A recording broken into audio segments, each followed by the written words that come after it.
गौरी अपनी कार से अपनी बेस्ट फ्रेंड मेघा की शादी में शामिल होने उसके गांव के लिए निकल चुकी थी। गांव थोड़ा दूर था और उसे कुछ कच्चा रास्ता भी तय करके जाना था। तय ये हुआ था कि रास्ते में उसका दोस्त युग भी उसे ज्वाइन करेगा, जो उसी के साथ शादी में जाने वाला था। वैसे गौरी और युग एक दूसरे से प्यार करते थे, तो दोनों ने सोचा कि शादी अटेंड करने के बहाने वीकेंड पर साथ में आउटिंग भी हो जाएगी। लेकिन उस दिन मौसम दोपहर से ही खराब हो चला था। भारी तूफान के साथ साथ बारिश हो रही थी। रह रहकर बादल गरज रहे थे और बिजली भी चमक रही थी। शहरी आबादी वाला इलाका पार करते ही गौरी की गाड़ी बाईपास पर दौड़ लगा रही थी। कार में अकेली बैठी गौरी ड्राइव करती हुई बोर होने लगी, तो उसने रेडियो ऑन कर लिया। पर गाने सुनने में उसे कुछ खास मजा नहीं आ रहा था। ऊपर से खराब मौसम, रेडियो के सिग्नल भी ठीक से नहीं आ रहे थे। परेशान होकर उसने रेडियो वापस बंद कर दिया। कुछ दूर चलने के बाद उसने एक जगह कार रोकी और बाहर आकर आसमान की ओर देखा। शाम हो चुकी थी और काले घने बादल छाए हुए थे। उसने अपनी जेब से मोबाइल निकाला और सोचा, यहीं से युग को कॉल लगा देती हूँ। वो कॉलोनी के मेन गेट पर ही आ जाएगा, वहीं से उसे पिकअप कर लूंगी। यही सोचकर उसने नंबर डायल किया, पर युग का फोन स्विच ऑफ आ रहा था। 2-3 बार ट्राई करने के बाद भी जब फोन बंद मिला तो गौरी झल्ला गई और खुद से ही बातें करने लगी। यार, ये युग का भी हमेशा से ऐसा ही है। कभी वक्त पर फोन ऑन नहीं रखता, खुद तो लेट होता है, सबको लेट करता है। एक तो मैं ऑफिस से लेट हो गई हूँ, 4:45 बज चुके हैं। इतनी दूर जाना है, रास्ता सुनसान है, ऊपर से ये बारिश। लेकिन ये लड़का कुछ सीरियसली लेता ही नहीं। 5 बजे का डिसाइड हुआ था, मिलने दो, कह दूंगी कि मोबाइल रखना ही बंद कर दे। ये कहते हुए गौरी ने गुस्से में फोन कट कर दिया और एक पेड़ के नीचे टिक कर खड़ी हो गई। कुछ सोचते हुए उसने मोबाइल में युग की फोटो निकाली और गौर से देखने लगी। युग की फोटो देखते ही उसका सारा गुस्सा छूमंतर हो गया। वो मुस्कुराते हुए खुद से कहने लगी, कुछ तो बात है तुम्हारी चेहरे में साहबजादे। इंसान कितना भी गुस्सा क्यों ना हो, पर आपकी भोली सूरत देखकर अपनी सीरत ठीक कर ही लेता है। तभी अचानक गौरी को एक अजीब सा एहसास हुआ। उसे लगा जैसे ऊपर से कोई उसे ऐसा करते हुए देख रहा है। उसने तुरंत गर्दन ऊपर कर पेड़ पर नजर डाली, पर कोई दिखाई नहीं दिया। आसपास भी सड़क एकदम सुनसान थी, लेकिन उसे कुछ अजीब सा महसूस हुआ था। उसने स्पष्ट महसूस किया था कि कोई तो था जो उसे अभी देख रहा था। घबराकर वो फौरन कार स्टार्ट कर वहां से आगे बढ़ गई। ड्राइव करते हुए उसने फिर से युग को कॉल किया, लेकिन अभी भी स्विच ऑफ ही आ रहा था। आसमान में बादल होने की वजह से जल्दी अंधेरा भी हो चला था। लगभग आधा घंटा हो गया। इंतजार करते करते गौरी का मूड ऑफ हो गया। अब 6 बज चुके थे। अंधेरा होते देख उसने और वेट करना ठीक नहीं समझा। गुस्से में खुद ही अकेली निकल पड़ी। मेघा उसकी बेस्ट फ्रेंड थी और उसे कल तक वापस भी आना था, तो जाना जरूरी था। गौरी ने कार की स्पीड बढ़ा ली। अंधेरे सुनसान बाईपास को पार करते हुए अब वो हाईवे पर आ चुकी थी। तभी उसे सड़क किनारे कोई खड़ा हुआ दिखा। उसने पास जाकर कार थोड़ी धीमी की तो वो चौंक गई। ये तो युग था, पर इतनी दूर हाईवे पर, इस सुनसान सड़क पर ये यहाँ क्या कर रहा है? गौरी ने कार रोकी और शीशा नीचे किया। तुम इस वक्त यहाँ इतनी दूर क्या कर रहे हो? पता है तुमको कितनी बार फोन किया है मैंने? मोबाइल स्विच ऑफ क्यों है? गौरी ने सारे सवाल एक साथ कर दिए। युग उसे देखते ही मुस्कुराया और चेहरा खिड़की के पास लाकर बोला, अरे मेरा मोबाइल पूरी तरह डाउन हो चुका है। मैं एक काम से यहीं पास में आया हुआ था, एक प्लॉट देखने। सोचा था तुम यहीं से तो निकलोगी, इसलिए यहीं मिल जाऊंगा।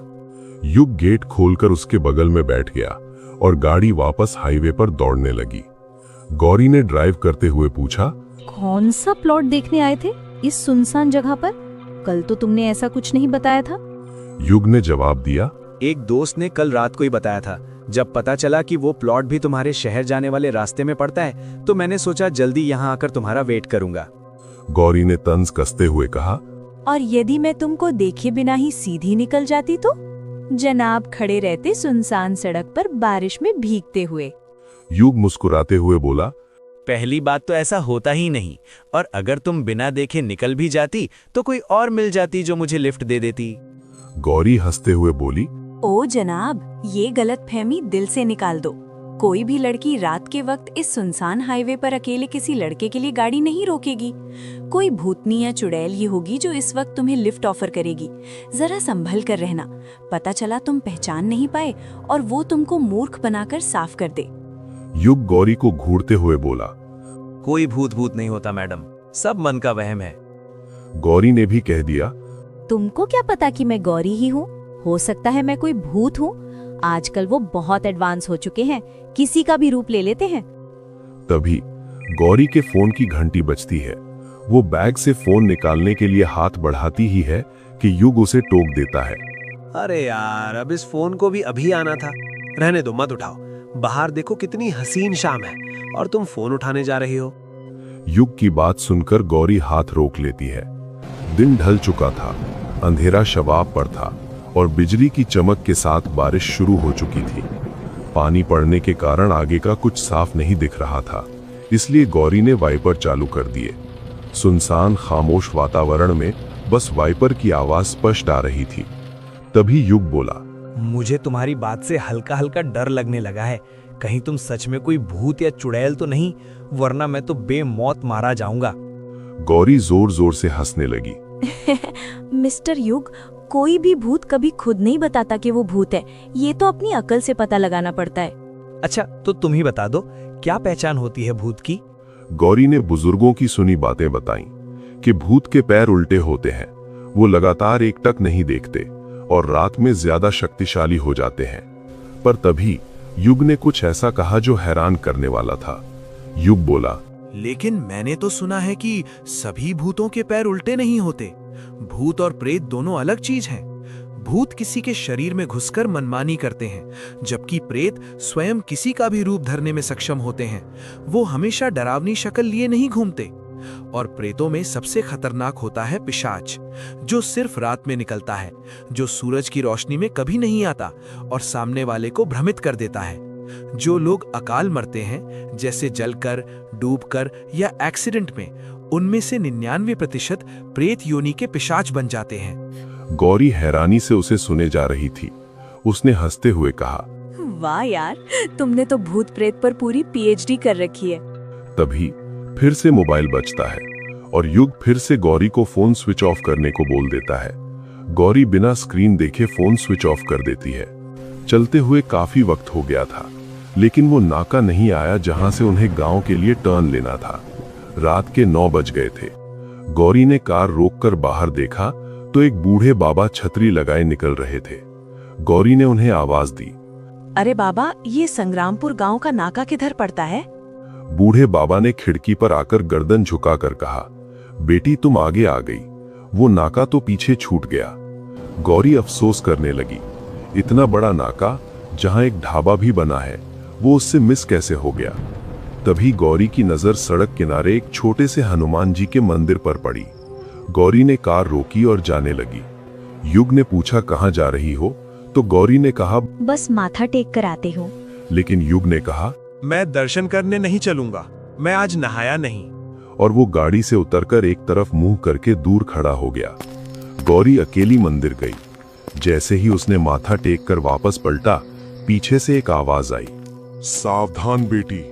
गौरी ने मुड़कर देखा, एक बूढ़े लेकिन चेहरे पर गजब का तेज लिए एक बाबा खड़े थे। उन्होंने कहा, सावधान मेरी बच्ची, तेरे प्राण संकट में हैं। गौरी समझ नहीं पाई। बाबा ने आगे जो कहा, उसने गौरी के पैरों तले जमीन खिसका दी। बाबा बोले, हम व्यर्थ नहीं कह रहे।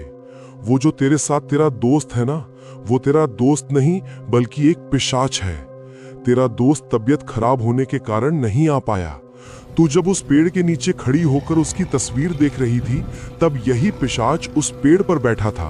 उसने रूप बदला और सुनसान रास्ते पर तुझे मिल गया। अपना फोन चालू करके देख, असली युग ने तुझे फोन भी किया था, जो तूने उठाया ही नहीं। वो तुझे सुनसान जंगल में ले जाकर मार डालना चाहता है। वो नर पिशाच खून पीता है। तू खुद देख, वो हनुमान मंदिर में क्यों नहीं आया और दूर जाकर खड़ा हो गया। गौरी के कानों में बाबा के शब्द और युग रूपी पिशाच की बातें गूंजने लगीं। उसके पूरे बदन में सिहरन दौड़ गई। बाबा ने उसे हनुमान जी का चढ़ाया हुआ चोला और सिंदूर दिया और कहा, जा, सीधी चली जा। ये सिंदूर तेरे पास है, वो तुझे छू भी नहीं पाएगा। बस किसी भी कीमत पर डरना मत। गौरी जल्दी जल्दी कार की तरफ गई। पिशाच अब भी उल्टी दिशा में मुंह किए खड़ा था। गौरी ने चुपके से गेट खोला, अंदर बैठी और कांपते हाथों से कार स्टार्ट करने लगी, पर हड़बड़ाहट में चाबी नीचे गिर गई। आवाज सुनकर वो पिशाच पलट गया। उसने गौरी को देख लिया और तेजी से गाड़ी की तरफ लपका। गौरी की सांसें तेज हो गईं। उसने फौरन अंदर से गेट बंद कर लिया और जैसे तैसे चाबी उठाई।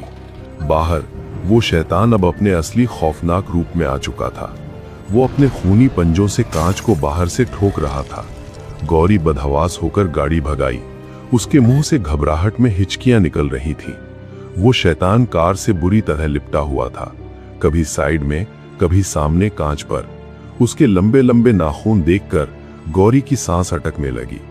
वो पिशाच भयंकर आवाजें निकाल रहा था। खोल दरवाजा, मुझे लिए बिना तू कैसे जा सकती है? बहुत देर सब्र किया तेरे साथ, तेरा खून पीकर तुझे अपने जैसा बनाऊंगा। तभी गौरी के दिमाग में एक बात आई। उसने जल्दी से कार में स्पीकर ऑन किया और तेज स्वर में हनुमान चालीसा बजाने लगी और फौरन बाबा की दी हुई पुड़िया निकालकर उसने हनुमान जी का सिंदूर कार के कांच और छत पर अंदर से लगा दिया। सिंदूर लगते ही वो पिशाच कराहती हुई आवाज करते हुए भयानक अंदाज में रोते हुए कार से अपनी पकड़ ढीली करने लगा और गायब हो गया। अब चारों तरफ सिर्फ सन्नाटा था, झिंगुरों और मेंढकों की आवाज और हवा से हिलते पेड़। कुछ देर बाद वो नाका भी आ गया। गौरी ने सीधी गाड़ी गांव की कच्ची सड़क पर डाल दी और शादी वाले घर पहुंचकर ही दम लिया। बहुत देर तक तो उसकी गाड़ी से बाहर निकलने की हिम्मत ही नहीं हुई। उसने फोन ऑन किया और सच में उसमें असली युग के मिस कॉल्स मौजूद थे। पसीने से तरबतर गौरी हिम्मत करके मंडप में गई। उसने मन ही मन भगवान हनुमान जी का और उन तेजोमय सिद्ध पुरुष का धन्यवाद किया जिन्होंने आज उसे मौत के मुंह से निकाल लिया था।